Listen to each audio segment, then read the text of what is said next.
They called it the greatest Western ever made, but behind Sergio Leone's masterpiece, nothing was safe. The desert tried to kill them. The bridge exploded too early, and one actor, he nearly died 3 times before lunch. These are 20 secrets about the good, the bad, and the ugly, hidden for decades. And the bonus? The studio watched the final cut and demanded Leone destroy it. Grab your poncho. This duel starts now.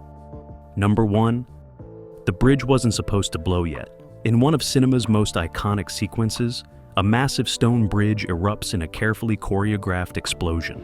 Months of preparation, hundreds of extras dressed as Civil War soldiers, cameras positioned at every angle. The Spanish army built the bridge specifically for the film, engineering it to collapse in spectacular fashion. Sergio Leone stood behind the camera, ready to capture movie magic. But when the charges detonated, something went catastrophically wrong. The explosion fired early before the cameras were rolling.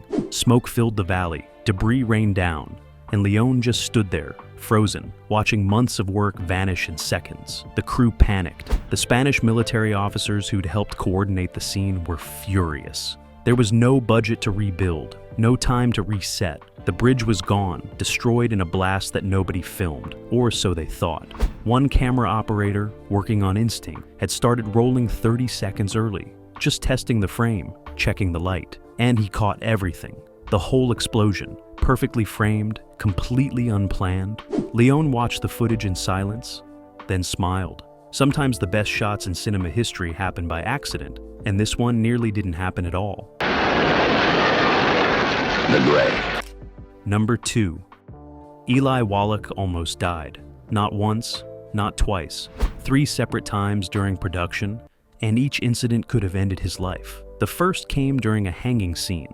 Wallach's character, Tuco, sits on horseback with a noose around his neck while his hands are tied behind his back. The plan was simple. The horse walks away on cue. A hidden cable catches Wallach before he drops, and they cut, except the horse spooked early. It bolted forward, jerking the rope tight while Wallach was still secured. For 3 terrifying seconds, he dangled, choking, unable to breathe or signal for help. The crew finally noticed and cut him down, gasping and shaking. 2 days later, during a train scene, Wallach leaned out the window while the locomotive was moving. He didn't know the route passed through a section with steel pylons inches from the tracks. One pylon came within a foot of decapitating him. The camera caught his expression changing from relaxed to sheer terror in real time. They used the take. The third incident involved a horse and a bottle of acid. During a stunt, a vial fell near Wallach. It shattered close enough to spray his face. He survived with minor burns, but the message was clear. In Leone's West, death wasn't just on screen. It was standing just off camera, waiting. Number 3. Clint Eastwood hated every second of working with Sergio Leone. They'd made 2 films together before The Good, The Bad, and The Ugly, but the relationship had fractured beyond repair. Leone demanded endless takes, sometimes 40 or 50 for a single shot. He'd change blocking without warning. He rarely explained his vision. And Eastwood, a man who valued efficiency and clarity, found it maddening. Between setups, he'd sit alone, silent, smoking cigars and counting down the days until he could leave Spain. Leone knew Eastwood was miserable and didn't care. He needed that tension, that simmering frustration, that sense of a man trapped in a situation he couldn't control. So he pushed harder. He'd call for another take just to watch Eastwood's jaw tighten. He'd adjust a scene at the last second, forcing Eastwood to improvise. And through it all, Eastwood delivered. Cold, controlled, magnetic. The discomfort translated into one of the most iconic performances in film history. When shooting wrapped, Eastwood didn't say goodbye. He just left. Years later, he admitted Leone was a genius, but working for him felt like war. The West may have been Leone's vision, but Eastwood survived it on pure stubbornness. And somehow, that tension, that quiet rage simmering beneath every frame, became the soul of the character. The man with no name wasn't acting distant. He genuinely wanted out. Number 4. Ennio Morricone composed the score before the film was shot. Most movies record music after editing, timing each note to match the final cut. Leone worked backwards. He wanted the music first, the images second. So Morricone locked himself in a studio and wrote the entire score based only on the script and Leone's verbal descriptions. No footage, no reference, just words and imagination. He crafted the iconic main theme, the howling coyote calls, the whistling, the gunshot percussion, all of it built from scratch in a creative vacuum. When Leone finally had the recordings, he did something almost unheard of. He played the music on set during filming. Speakers blasted Morricone's score, while actors moved through scenes, letting the rhythm dictate their pacing. Eastwood walked to the beat. Wallach's manic energy synced with the tempo. Even the camera movements followed the music's flow. It created an eerie synchronicity, a film that felt choreographed like a ballet. Critics later marveled at how perfectly the music fit the action, never realizing it came first. Morricone didn't score the good, the bad, and the ugly. He built its skeleton, and Leone draped a western over it. The result was revolutionary, a movie that moved like an opera, where every gunshot landed on tempo and every silence screamed with intention. The music wasn't accompaniment, it was the foundation, and everything else was built to match. Number 5. The desert scenes nearly killed the entire cast. They filmed in Spain's Tabernas Desert during summer, where temperatures regularly hit 120 degrees Fahrenheit. No air conditioning, limited water, minimal shade. The crew worked 12-hour days under a sun that turned metal too hot to touch and sand into a blistering furnace. Actors collapsed between takes. Crew members suffered heat exhaustion daily. Eastwood lost 15 pounds during production, his face hollowing out in ways that accidentally enhanced his character's hardened look. Wallach fared worse. The heavy costume, the physical demands of his role, the relentless heat. It broke him down until he could barely function. Medical staff treated dehydration cases every afternoon. Leone refused to stop. He'd wait for the light, demand another take, push through the scorching hours because the desert looked perfect on film. And he was right, the landscape became a character itself, hostile and unforgiving. A wasteland that mirrored the moral emptiness of the story. But the cost was brutal. Decades later, Wallach admitted he still had nightmares about that desert. Not about the near-death accidents or the dangerous stunts, but about the heat. The endless, crushing, inescapable heat that turned every day into a fight for survival. Leone captured something authentic in those scenes. The exhaustion wasn't acting, the desperation wasn't manufactured. Every bead of sweat, every pained expression, every moment of suffering was devastatingly real. Number 6. Lee Van Cleef was going blind, and nobody knew. The actor who played Angel Eyes, the ruthless mercenary killer, was losing his vision during production.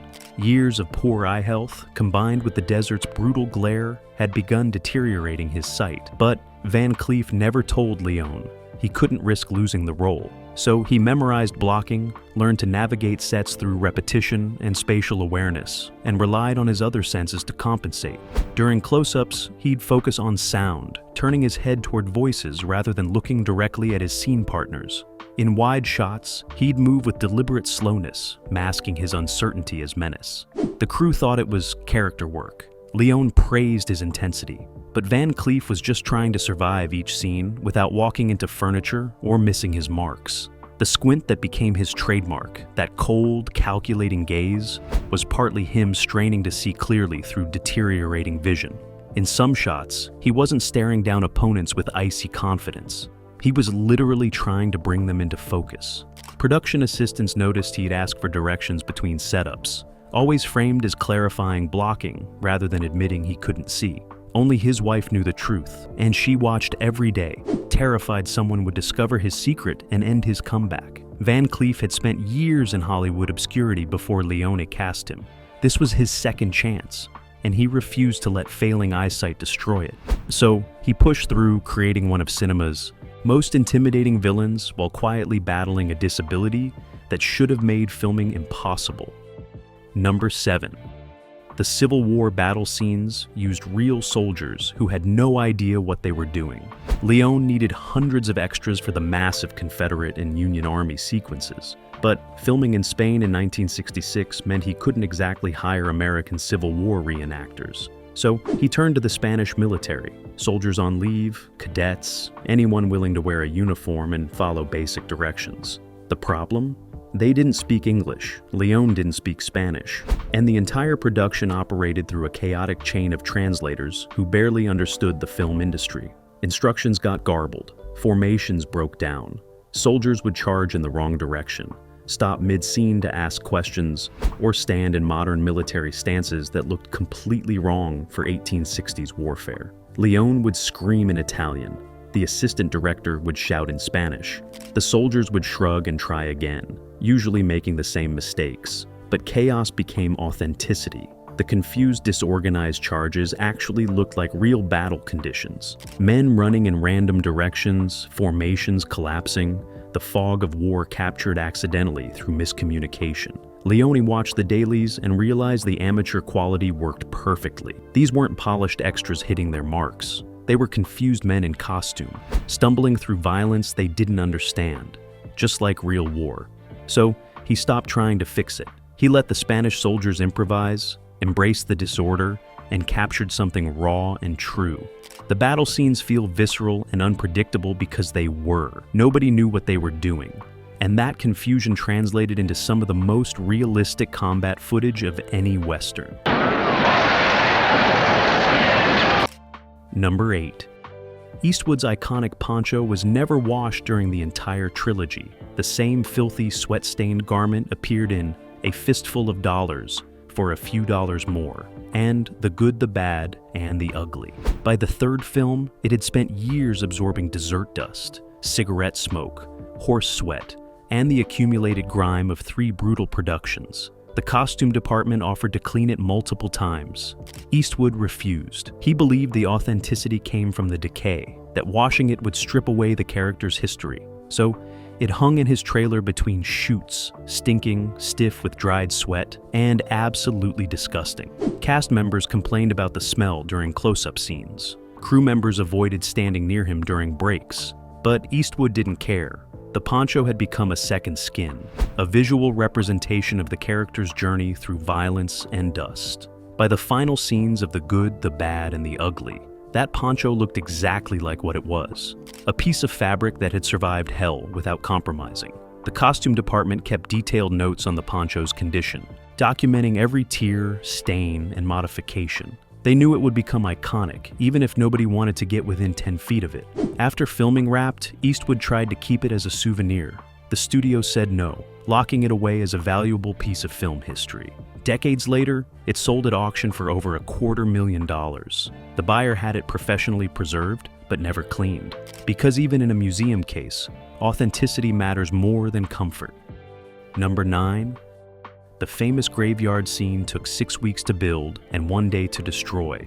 Leone wanted a massive cemetery for the film's climax, a sprawling field of crosses stretching to the horizon. But Spain didn't have anything like the Civil War-era American graveyards he envisioned. So the production built one from scratch in the desert. Over 5,000 wooden crosses, each one hand-carved and weathered to look decades old. Crew members worked 12-hour shifts, digging holes, planting markers, creating an artificial necropolis in the middle of nowhere. The art department aged everything meticulously. They burned wood, applied chemical treatments, created fake wear patterns. Each grave marker had a backstory, a name, details that would never appear on camera but added to the overwhelming sense of death. When it was finished, the graveyard covered acres. It looked hauntingly real, a monument to the Civil War's countless casualties.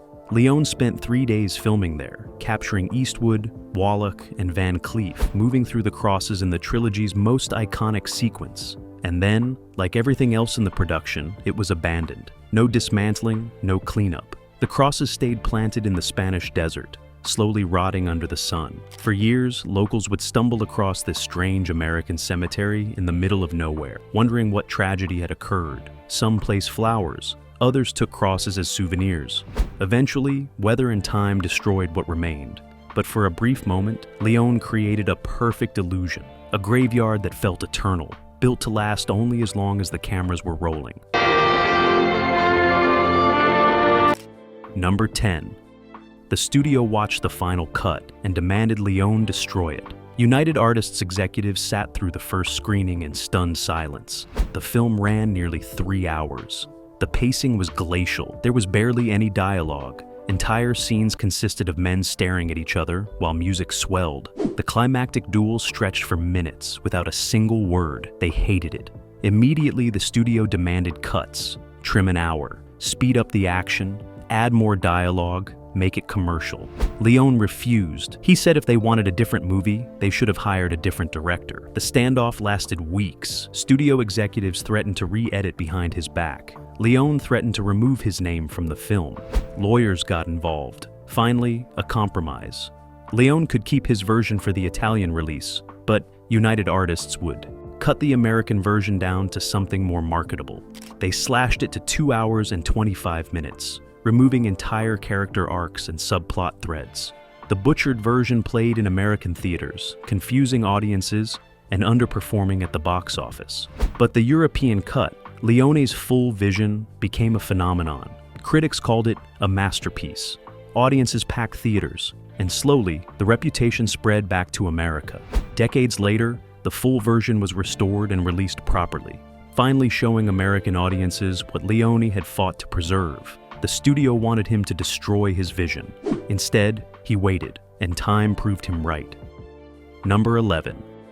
The famous Ecstasy of Gold sequence, where Tuco runs through the graveyard, was filmed in complete silence. No music played on set. Wallach sprinted between crosses, leaping over graves, spinning in circles, all while Leone shouted directions in Italian that Wallach couldn't understand. The crew thought he'd lost his mind. Wallach ran the sequence 17 times, each take pushing him harder until he collapsed from exhaustion. His manic energy, that desperate search, the wild expressions, all of it came from genuine confusion and physical breakdown. He had no idea what the scene would become. Then Morricone's score was added in post-production, and everything changed. The music transformed Wallach's exhausted running into a transcendent moment of greed and obsession. What looked like a man having a breakdown became one of cinema's most unforgettable sequences. Wallach later said he didn't truly understand what he'd filmed until he saw it with the music. Leone had made him run blind, trusting that the vision would emerge later. It was manipulative, brilliant, and completely insane. The scene works because Wallach's confusion reads as manic obsession, his exhaustion as desperate hunger. He wasn't acting, he was surviving, and Morricone's score turned that survival into art. Number 12. Clint Eastwood's entire wardrobe cost less than $20. The production had a massive budget for sets and explosives, but Leone was notoriously cheap with costumes. Eastwood wore the same unwashed poncho from previous films, boots bought second-hand from a Spanish market, and a hat that cost $6. The gun belt was borrowed. The shirt came from Eastwood's personal luggage. Even the iconic cigar wasn't a prop department choice. Eastwood just smoked them anyway, and Leone incorporated it into the character. The costume department protested, arguing that the star of a major film deserved better. Leone disagreed. He believed authenticity came from poverty, that real cowboys didn't have tailored outfits. So Eastwood looked like a drifter because he was dressed like one. Meanwhile, the production spent thousands on period-accurate Civil War uniforms for extras who appeared for seconds. The irony wasn't lost on Eastwood, who joked that background soldiers were better dressed than the lead. But the cheap costume became iconic, precisely because it looked lived in and real. Decades later, fashion designers tried to recreate that weathered aesthetic, spending fortunes to make new clothes look as authentically damaged as Eastwood's $20 outfit. Leone proved that sometimes the best costume is the one that costs nothing. Number 13. The hanging scene was based on a real execution Leone witnessed as a child. During World War II, young Sergio watched partisans execute a fascist collaborator in a Roman plaza. The man's feet kicked, his face turned purple. The crowd watched in silence. Leone never forgot. Decades later, he recreated that moment in brutal detail. Tuco's hanging wasn't played for suspense or excitement. It was shot with documentary coldness, the camera holding on, suffering without cutting away. Test audiences squirmed. Studio executives called it too dark for a Western. But Leone refused to change it because the scene wasn't entertainment. It was memory. He'd watched a man die slowly, publicly, and the horror of that moment needed to exist in his film. The scene remains one of the most uncomfortable sequences in the movie, a sudden plunge into real violence that breaks the Western genre's usual romanticism. Critics later praised it as unflinching honesty, but for Leone, it wasn't bravery. It was exorcism, putting childhood trauma on screen and forcing audiences to witness what he'd been forced to see. Number 14. Lee Van Cleef's character was supposed to die differently. The original script had Angel Eyes killed in a dramatic shootout, falling theatrically with final words and a prolonged death scene. Leone filmed it that way, then watched the footage and hated everything about it. Too theatrical, too Hollywood, too much closure. So he reshot it with Van Cleef simply falling backward into an open grave after being shot, disappearing without ceremony or final words. The new version lasted 3 seconds. Van Cleef protested, arguing he deserved a better death for such an iconic villain. Leone said the lack of ceremony was the point. Angel Eyes wasn't a tragic figure deserving a grand exit. He was just another dead body for the graveyard. When Van Cleef saw the final cut, he understood. The abrupt, unceremonious death made Angel Eyes more menacing in retrospect. He existed, he killed, he died. No redemption, no final insight, just a monster falling into the earth like garbage. It became one of the most memorable villain deaths precisely because it refused to memorialize the villain. Number 15. The film's iconic Mexican standoff was almost cut entirely. During editing, the three-way duel ran over 10 minutes, mostly consisting of close-ups of eyes, hands, and twitching fingers. The studio called it boring and demanded it be shortened to under 2 minutes. Leone refused to cut a single frame. He argued that the tension came from duration, that the audience needed to sit in discomfort, waiting, wondering who would move first. The studio threatened to edit it themselves.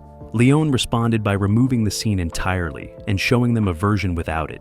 The film collapsed. The climax made no sense. Everything built toward nothing. Reluctantly, the studio admitted the standoff was necessary and let Leone keep his full version.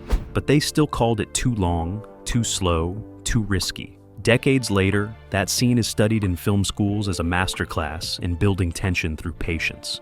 Every second of waiting, every bead of sweat, every twitch creates unbearable suspense.